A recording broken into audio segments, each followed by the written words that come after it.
अस्सलाम वालेकुम व्यूअर्स, कैसे हैं आप सब लोग। उम्मीद है खैरियत से होंगे। 83 एपिसोड का आगाज हो गया है। एपिसोड की तरफ आगे बढ़ने से पहले प्लीज मेरा चैनल सब्सक्राइब कर दें और बेल आइकन पे क्लिक कर दें ताकि हर आने वाली वीडियो आपको मिलती रहे। और अगर आपने पिछला एपिसोड नहीं देखा तो डिस्क्रिप्शन में उसका लिंक है, काइंडली पहले वो वाला एपिसोड देख लें ताकि इस एपिसोड की आपको अच्छे से समझ आ सके। तो बढ़ते हैं आज के एपिसोड की तरफ। इस एपिसोड के आगाज में काराचाइसर किले का मंजर शुरू होता है। वेसुलुस अपनी शराब पी रहा होता है और अचानक से एक सिपाही आता है और वो अंदर आने की इजाजत मांगता है। वेसुलुस कहता है आ जाओ। वो आकर बताता है कि एक्तरीना के साथ जाने वाले सिपाहियों में से एक खबर लेकर आया है कि सादतीन कोपेक हानली बाजार में आया है। वेसुलुस कहता है अच्छा। तो अब वो सारे एक एक करके इकट्ठे हो रहे हैं। इसका मतलब है कि वो जंग के लिए तैयार हो रहे हैं और हम उनको सबसे ज़्यादा बड़ी और खूनी जंग देंगे। दूसरा कमांडर दोस्त वेसुलुस का मुस्कुराने लगता है और फिर वो दोनों इस खुशी में शराब पीना शुरू हो जाते हैं। उसके बाद जावदार कबीले का मंजर शुरू होता है। सादतीन कोपेक अपने सिपाहियों के साथ जावदार कबीले पहुंच जाता है। जावदार कबीले में पहुंचने के बाद वो घोड़े से उतरता है और जिस तरफ जनाजा होता है उस तरफ जाता है और वो तमाम आदमियों से सलाम लेता है। उसके बाद असलहान जब सादतीन कोपेक को देखती है तो वो भी हैरान हो जाती है। सादतीन कोपेक आगे बढ़ता है और अर्तुरुल से कहता है कि मेरी तरफ से ताज़ियत कबूल करें। अर्तुरुल कहता है कि बहुत शुक्रिया। उसके बाद अचानक से सुल्तान सामने आ जाता है। सादतीन कोपेक जब सुल्तान को देखता है तो वो हैरान हो जाता है। उसने ये तवक्को नहीं की थी कि सुल्तान भी यहाँ पर होगा। उसकी आंखें ऊपर की ऊपर रह जाती हैं और वो खड़ा हो जाता है वहाँ पर। उसके बाद इब्नुल अरबी आगे बढ़ते हैं और वो कहते हैं कि जनाजे के लिए सब तैयार हो जाएं और नियत बांध लें। उसके बाद तमाम लोग जनाजा पढ़ना शुरू हो जाते हैं। तमाम औरतें और मर्द वहाँ पर खड़े होते हैं और वो जनाजे पढ़ने की तैयारी करना शुरू हो जाते हैं। उसके बाद इब्नुल अरबी दुआ करवाते हैं मरहूम के लिए और दुआ कराने के बाद उनको कब्र में दफन करने के लिए ले जाया जाता है। अर्तुरुल बजाते खुद कब्र में उतरता है और वहाँ पर आलिया की तलवार और टोपी वहाँ पर रखता है और उसके बाद उसको दफनाता है। असलहान ये सब देख रही होती है और वो दोबारा से रोना शुरू हो जाती है। उसके बाद काई कबीले का मंजर शुरू होता है। हलीमा खातून, बानो जिजक और हफ्सा खातून खेमे में बैठी होती हैं। हलीमा सावची को झूले में लटाती है कि अचानक से गंदूज आ जाता है और वो कहता है कि मुझे मेरा भाई दिखाएं। हलीमा उसको दिखाती है। वो कहता है ये इतना छोटा क्यों है। हलीमा बताती है कि तुम भी पहले छोटे थे और उसके बाद बड़े हो गए।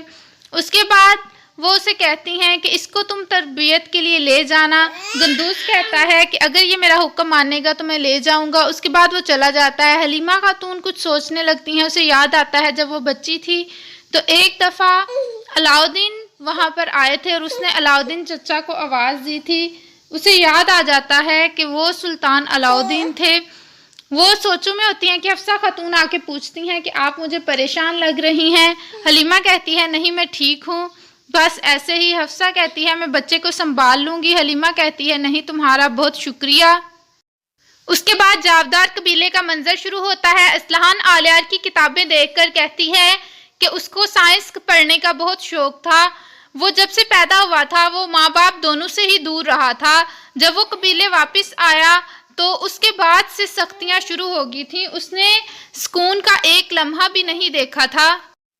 वो कहता था वो साइंस पढ़ेगा लेकिन वो कितनी जल्दी इस दुनिया से चला गया है। अब मैं बहादुर बनूंगी और जैसा वो चाहते थे उनकी ख्वाहिश के मुताबिक मैं पहले से ज़्यादा बहादुर बनूंगी और मैं कबीले की बागडोर एक मजबूत सरदार की तरह संभालूंगी। हाइमा खातून कहती हैं तुम्हें यही जचता है बेटी, तुम अब तमाम परेशानियों को ख़त्म कर दो। अर्तुरुल तुम्हारा भाई है और हलीमा तुम्हारी बहन है और वो सब तुम्हारे साथ हैं। उसके बाद वो असलहान को गले लगाती हैं और कहती हैं अगर तुम मुनासिब समझो तो मैं तुम्हारी माँ के तौर पर, मैं तुम्हारी माँ तो नहीं बन सकती लेकिन तुम्हारी माँ की तरह तुमसे पेश आ सकती हूँ। उसके बाद सादतीन कोपेक खेमे में पूछता है कि इजाज़त है। اسلحان کہتی ہے آ جائیں۔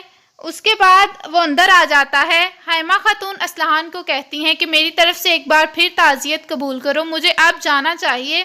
سعادتین کو پے کہتا ہے کہ آپ ہم سے بھی تعزیت کر سکتی ہیں۔ حائمہ خاتون خاموش رہتی ہیں اور چپ کر کے وہاں سے چلی جاتی ہیں۔ اس کے بعد سعادتین کو پیک اسلحان کے پاس بیٹھ جاتا ہے اور کہتا ہے کہ مجھے بہت افسوس ہوا جو یہ سب کچھ ہوا ہے، لیکن میں نے دیکھا ہے کہ تم ایک بہادر خاتون کی طرح رہی ہو۔ تم نے اورال کی تمام غداریوں کو بھی اپنے اوپر حاوی نہیں کیا اور سب کچھ ایک بہادر خاتون کی طرح تم نے ظاہر کیا ہے۔ اسلحان کہتی ہے کہ میں نے ارادہ کیا ہے کہ میں اپنے قبیلے کی باغ دوڑ ایک سردار کی طرح سنبھالوں گی۔ سعادتین کو پے کہتا ہے جب تک سردار نہیں بن جاتا تم اپنی باغ دوڑ سنبھال سکتی ہو۔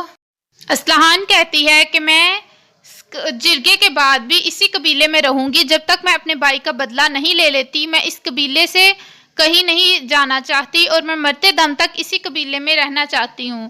سعادتین کو پہ کھڑا ہو جاتا ہے اور کہتا ہے تمہارا دماغ خراب ہے، تم یہ سب کچھ اپنے درد کی وجہ سے کہہ رہی ہو۔ تمہارا درد جب کم ہو جائے گا تم ٹھیک ہو جائے گی، اور ویسے بھی ایک عورت ایک قبیلے کی باغ دوڑ کس طرح سے سنبھال سکتی ہے۔ اسلحان کہتی ہے کہ جیسے حائمہ خاتون نے کبھی اپنے قبیلے کی باغ دوڑ سنبھالی تھی، اور اس کے علاوہ ارطغرل صاحب بھی ہیں، وہ میری مدد کرنے کے لیے تیار ہیں۔ سعادتین کو پہ کہتا ہے اچھا تو یہ ارطغرل ہے جس کی وجہ سے تم اتنی بڑی باتیں کر رہی ہو۔ اسلحان کہتی ہے کہ ارطغرل کے علاوہ میں اپنے بھائی کا بدلہ لینا چاہتی ہوں، صرف آج کا ایک دن مجھے دے دیں تاکہ میں سوگ منا سکوں اپنے بھائی کا۔ اس کے بعد میں پہلے سے زیادہ مضبوط ہو کر کھڑی ہوں گی اور میں ارطغرل سے اتحاد کروں گی۔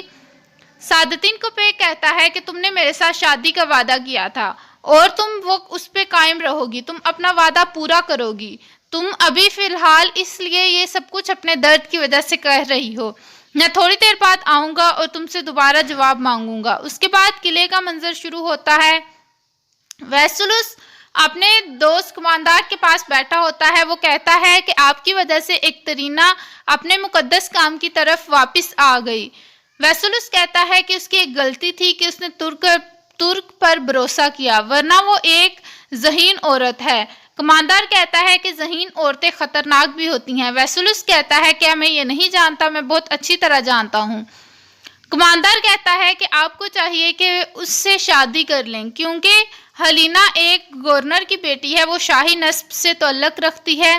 اس کے علاوہ وہ آپ کو بہت زیادہ کامیابیاں دے سکتی ہے۔ اگر یہ ویسلس کہتا ہے اگر یہ سامنے آیا کہ ابو منصور ہی سلطان ہے تو میں اس سلطنت کا نصیب بدل دوں گا۔ کماندار کہتا ہے اور اس کے بعد آپ شہنشاہ بنیں گے۔ جاودار قبیلے کے سپاہی بیٹھے ہوتے ہیں، وہ غمزدہ ہو کر بیٹھتے ہیں تو ترگت اور بمسی وہاں پر آتے ہیں اور وہ ان کے درمیان بیٹھ جاتے ہیں۔ وہ سپاہی کہتے ہیں کہ ہمارے سردار اس دنیا سے چلے گئے ہیں، پہلے جاندار صاحب اس دنیا سے چلے گئے تھے، پھر جسم کا کانٹا اورال بھی اس دنیا سے چلا گیا، اب ہم بغیر سردار کے ہیں، ہمیں کچھ نہیں سمجھ آ رہی، ہم اس دنیا میں اکیلے رہ گئے ہیں۔ بمسی کہتا ہے کہ آلیار صاحب ہمارے سردار تھے اور اسی طرح ارطغرل صاحب بھی ہمارے سردار ہیں، ہم سب ایک ہی ہیں، آپ کو پریشان ہونے کی ضرورت نہیں، ہم اپنا مقصد جاری رکھیں گے۔ اتنے میں ابن العربی وہاں آ جاتے ہیں اور وہ تمام سپاہیوں کے ساتھ بات چیت کرتے ہیں اور ان کو بتاتے ہیں کہ کیسے آپ صلی اللہ علیہ وسلم کے کچھ صحابی شہید ہو جایا کرتے تھے اور اس کے بعد کس طرح سے دوسرے سپاہی ان کے مقصد میں پہلے سے زیادہ جدوجہد دکھاتے تھے اور پہلے سے زیادہ بہادری کے ساتھ لڑتے تھے، اور اس طرح وہ سپاہی کچھ ان کا دل مطمئن ہو جاتا ہے۔ اس کے بعد کائی قبیلے کا منظر شروع ہوتا ہے۔ حائمہ خاتون اپنے خیمے میں واپس جاتی ہیں، حلیمہ کو وہ بتاتی ہیں کہ ہم آلیار کا آخری فرض سونپ پائے ہیں، وہ میرے بیٹے کی طرح تھا۔ اس کے بعد وہ کہتی ہیں کہ آلیار نے کس طرح سے اپنے بھائی ارطغرل کو نہ صرف بھائی سمجھا بلکہ اس کی بھائیوں کی طرح مدد کی، مجھے اس کی موت کا بہت دکھ ہے۔ حلیمہ خاتون کہتی ہیں کہ مجھے بھی ان کی موت کا بہت دکھ ہے۔ اس کے علاوہ ابو منصور تاجر، حائمہ خاتون کہتی ہیں کیا تمہیں ابھی بھی ان پر شک ہے؟ حلیمہ خاتون کہتی ہے کہ میں نے ان کو پہچان لیا ہے۔ حائمہ خاتون کہتی ہیں کیا تم جانتی ہو کہ وہ کون ہیں؟ حلیمہ خاتون کہتی ہیں کہ میں نے ان کو پہلے دیکھا تھا، وہ سلطان معظم ہیں۔ हाइमा खातून कहती हैं, क्या तुम सच कह रही हो? हलीमा कहती है, बिल्कुल ऐसा ही है। मैं उनको नहीं पहचान पा रही थी क्योंकि मैंने उनको बहुत बचपन से देखा था। उसके बाद वो अपनी तरबियत के लिए चले गए थे, लेकिन अब मैं उनको पहचान गई हूँ। हाइमा खातून कहती हैं कि ये तो बहुत अच्छी बात है, और वो हैरान परेशान हो जाती हैं। उसके बाद जावदार कबीले का मंजर शुरू होता है। सुल्तान मरकज़ी खेमे में आता है जावदार कबीले के, और अर्तुरुल भी उनके पास आता है। अर्तुरुल बताता है कि सादतीन को पेक भी यहाँ पर आ गए हैं। सुल्तान कहता है कि अच्छी बात है, मैं उसको जो अहम काम है उनकी मदद के लिए तुम्हारे पास छोड़कर जा रहा हूँ। अर्तुरुल कहता है, जैसे आपका हुक्म। उसके बाद सादतीन को पेक अंदर आता है और वो सुल्तान का गाउन चूमता है। उसके बाद सुल्तान उससे कहता है कि तुम यहाँ पर क्या कर रहे हो? सादतीन को पेक कहता है कि जैसा कि आप जानते हैं कि असलहान खातून मेरी मंगेतर हैं, और आलियार साहब की मौत की वजह से मैं यहाँ पर आया हूँ ताकि उनकी ताज़ियत कर सकूँ। इसके अलावा जानदार साहब की मौत की ताज़ियत भी करनी थी मुझे। सुल्तान कहता है कि मैंने अर्तुरुल को अपनी सल्तनत का सरदार आला मुकर्रर किया है। उसके बाद सादतीन को पेक अर्तुरुल को मुबारकबाद देता है। अर्तुरुल कहता है कि खैर मुबारक। उसके बाद सुल्तान मुअज़्ज़म कहता है कि मैंने कुछ अहम फैसले किए हैं, और उन फैसलों को की मदद के लिए तुम यहाँ अर्तुरुल के पास रहोगे। और यहाँ पर इस किस्त का इख्तिताम होता है। वीडियो पसंद आए तो लाइक करिएगा, कमेंट करिए।